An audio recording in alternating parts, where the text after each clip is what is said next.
വീണ്ടും താമരശ്ശേരി ചുരത്തിൽ മണ്ണിടിച്ചിൽ എന്ന വാർത്ത വരുന്നുണ്ട്. അവിടെ നമുക്കൊപ്പം സാനിയോ മനോമി തുടരുകയാണ്. സ്ഥലത്ത് ഗതാഗതം പൂർണ്ണമായിട്ടും നിരോധിച്ചിട്ടുണ്ട്. അടിവാരത്തും ലക്കിടിയിലും വാഹനങ്ങൾ തടയുന്നുണ്ട്. സാനിയോ മനോമിയുണ്ട്. സാനിയോ, നിൽക്കുന്തോറും ഓരോ നിമിഷം കഴിയുന്തോറും വീണ്ടും മണ്ണിടിഞ്ഞുകൊണ്ടിരിക്കുകയാണ്. അതാ വീണ്ടും പാറ വീഴുന്നു, മണ്ണിടിഞ്ഞുകൊണ്ടിരിക്കുന്നു. ലൈവായിട്ട് പ്രേക്ഷകർ കാണുകയാണ്. എനിക്കൊന്ന് സാനിയോ മനോമി അവിടെ നിന്ന് റിപ്പോർട്ട് ചെയ്യുന്നത് സുരക്ഷിതമാണോ? അരുൺ, നമ്മൾ കുറച്ച് മാറിയാണ് നിൽക്കുന്നത്. നമ്മൾ നിൽക്കുന്ന ഭാഗത്തേക്ക് മണ്ണ് വരാനുള്ള സാധ്യതയില്ല. അതുകൊണ്ട് തന്നെ ഇപ്പോൾ സുരക്ഷിതത്വത്തിന് പ്രശ്നമില്ല എന്നാണ് മനസ്സിലാക്കുന്നത്. പക്ഷേ വലിയ തരത്തിൽ വലിയ ശബ്ദത്തോടു കൂടി മണ്ണിടിഞ്ഞുകൊണ്ടേയിരിക്കുന്നു. അത് ഇപ്പോൾ നമുക്ക് ദൃശ്യങ്ങളിൽ കൃത്യമായി കാണാനാകും. മണ്ണിടിഞ്ഞുകൊണ്ടേയിരിക്കുകയാണ്. വലിയ ശബ്ദത്തിൽ മുകളിൽ നിന്ന് ഇങ്ങനെ മണ്ണ് വന്നുകൊണ്ടിരിക്കുന്നു. ഇപ്പോഴും വാഹനങ്ങളൊക്കെ സ്റ്റക്കായി നിൽക്കുകയാണ്. ഒരു വാഹനം പോലും കടത്തിവിടാൻ കഴിയുന്നുമില്ല. വലിയ മണ്ണിടിച്ചിൽ സംഭവിച്ചുകൊണ്ടിരിക്കുന്നു എന്നുള്ളതാണ്. മണ്ണിടിച്ചിൽ മാത്രമല്ല, പാറക്കഷ്ണങ്ങളും അങ്ങനെ തന്നെ ഇടിഞ്ഞ് റോഡിലേക്ക് വന്നുകൊണ്ടിരിക്കുകയാണ്. ഇതിന്റെ മുകളിൽ മരങ്ങളൊക്കെ ഉണ്ട്.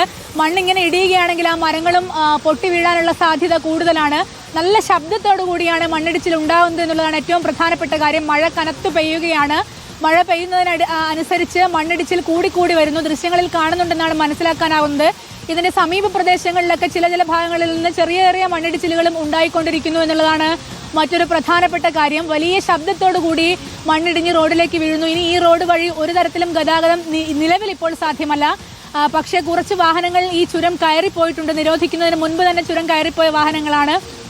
ആ വാഹനങ്ങൾ കടത്തിവിടാനാണ് പോലീസ് ശ്രമിക്കുന്നത്. പക്ഷേ ആ ശ്രമം ഇപ്പോൾ നിലച്ചിരിക്കുകയാണെന്നാണ്. കാരണം ആ ശ്രമവും നടക്കില്ല. കാരണം വലിയ തരത്തിൽ മണ്ണിടിഞ്ഞുകൊണ്ടേയിരിക്കുന്നു എന്നുള്ളതാണ് മനസ്സിലാക്കാനാവുന്നത്. ചെളിമണം അതിരൂക്ഷമാണ്.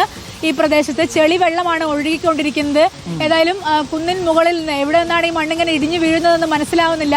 വലിയ പാറക്കെട്ടുകൾ ഓരോ നിമിഷവും ഇടിഞ്ഞു ഇപ്പോൾ റോഡ് അറിയുന്നില്ല. കോടയിൽ മണ്ണിടിഞ്ഞുന്ന സ്ഥലം ആൾക്കാർക്ക് കാണാനും പറ്റാത്ത സാഹചര്യമുണ്ട്.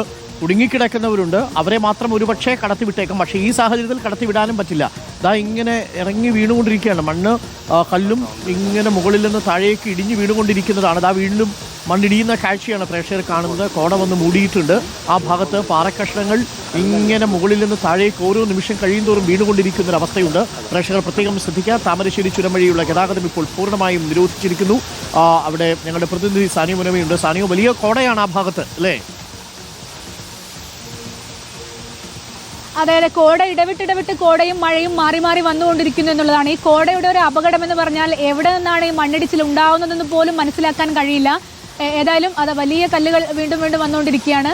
ഏതായാലും ഗതാഗതം നിരോധിച്ച സ്ഥിതിക്ക് ഇപ്പോൾ വലിയ അപകടം ഉണ്ടാകാൻ സാധ്യതയില്ല. പക്ഷേ ഇതിൽ തുടർന്നാണ് പോലീസ് അവിടെ എത്തി ഇപ്പോൾ നിയന്ത്രിച്ചിട്ടുണ്ട്. താമരശ്ശേരി ചുരം വഴിയുള്ള ഗതാഗതം ഇപ്പോൾ നിരോധിച്ചിരിക്കുകയാണ്. സാനിയോ മനോമി തത്സമയ വിവരങ്ങളുമായി ചുരത്തിൽ തന്നെ തുടരുന്നുണ്ട്. പ്രിയപ്പെട്ട പ്രേക്ഷകരെ, വളരെ പ്രധാനപ്പെട്ട മറ്റു ചില വാർത്തകളിലേക്ക് കൂടി കടക്കേണ്ട സമയമാണ്. യാത്ര ചെയ്യുന്നവർ പ്രത്യേകം ശ്രദ്ധിക്കുക. പ്രത്യേകിച്ച് ഹൈറേഞ്ചിലൊക്കെ യാത്ര ചെയ്യുന്നവർ മൂടൽമഞ്ഞുള്ള സ്ഥലങ്ങളിലൂടെയൊക്കെ യാത്ര ചെയ്യുമ്പോൾ സുരക്ഷിതമായിട്ട് യാത്ര ചെയ്യുക. എപ്പോൾ വേണമെങ്കിലും മുകളിൽ നിന്ന് പാറക്കല്ലും മണ്ണും വലിയ മരങ്ങളും ഒക്കെ താഴെ വീഴാനുള്ള സാധ്യതയുണ്ട്. താമരശ്ശേരി ചുരത്തിൽ 3 വർഷം മുമ്പ് ഒരു ബൈക്ക് യാത്രികന് 20 വയസ്സുള്ള ഒരു കുട്ടിയാണ്. ആ കുട്ടി ബൈക്ക് ട്രിപ്പിന് പോയതാണ്. മുകളിൽ നിന്ന് പാറ വന്ന് വീണു. ബൈക്ക് ഇടിച്ച് താഴേക്ക് കൊണ്ടുപോയി. അയാൾ മരിച്ചു പോവുകയും ചെയ്തു. 20 വയസ്സേ ഉണ്ടായിരുന്നുള്ളൂ. അപ്പോൾ പ്രത്യേകം ശ്രദ്ധിക്കുക. ഹൈറേഞ്ചിലൊക്കെ യാത്ര ചെയ്യുന്ന സമയത്ത്, പ്രത്യേകിച്ച് മഴയുള്ള സമയത്ത് ചുരം അടച്ചിരിക്കുന്നു താമരശ്ശേരിയിൽ. താമരശ്ശേരി വഴി ഇനി ഇപ്പോൾ യാത്ര ചെയ്യാൻ കഴിയില്ല. അടുത്ത അറിയിപ്പ് കിട്ടുന്നതുവരെ പ്രത്യേകം ശ്രദ്ധിക്കുക. മറ്റു വഴികൾ തേടണം. വയനാട് വഴി മൈസൂരിലേക്ക് പോകുന്നവരെ കുറ്റ്യാടി ചുരം വഴിയൊക്കെ പോകേണ്ടി വരും. പ്രത്യേകം ശ്രദ്ധിക്കൂ.